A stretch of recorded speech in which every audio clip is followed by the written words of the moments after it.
ദശലക്ഷക്കണക്കിന് ആളുകളുടെ ജീവൻ നഷ്ടപ്പെട്ട വിവരം നമ്മളെ ഓർമ്മപ്പെടുത്തി.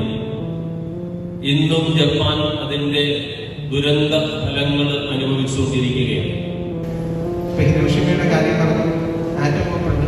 ആറ്റം ബോംബ് ഇപ്പം ന്യൂക്ലിയർ റിയാക്ടറിൽ നമ്മൾ അതിന്റെ സെയിം പരീക്ഷ അല്ലെങ്കിൽ സെയിം എക്സ്പെരിമെന്റ് നടത്തിയിട്ടാണ് നമ്മൾ എനർജി ഉത്പാദിപ്പിക്കുന്നത്. അമേരിക്ക നടത്തിയ അണുബോംബ് സ്ഫോടനവുമായി ബന്ധപ്പെട്ട് ലോക സമാധാനത്തിന് വേണ്ടി പ്രവർത്തിക്കുന്ന ആളുകൾ ഇന്നേ ദിവസം സമാധാന ദിനമായിട്ടാണ് ആചരിക്കുന്നത്. അമേരിക്കൻ വ്യോമസേനയുടെ B-29 ബോംബർ വിമാനമായ എനോള ഗെയിൽ നിന്നാണ് ബോംബ് പ്രയോഗിച്ചത്.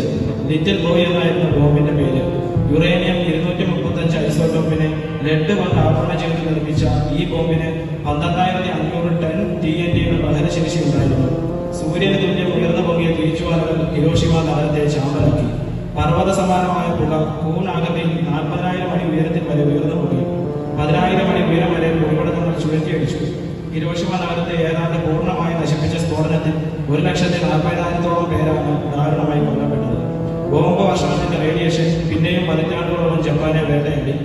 റേഡിയേഷൻ അതിപ്രസരത്തിൽ 1.5 ലക്ഷത്തോളം പേർക്ക് പിൽക്കാലത്ത് ജീവൻ നഷ്ടമായി. അതിലും ഇരട്ടി ആളുകൾ രോഗം ബാധിച്ച് ദുരിതജീവിതം നയിക്കും.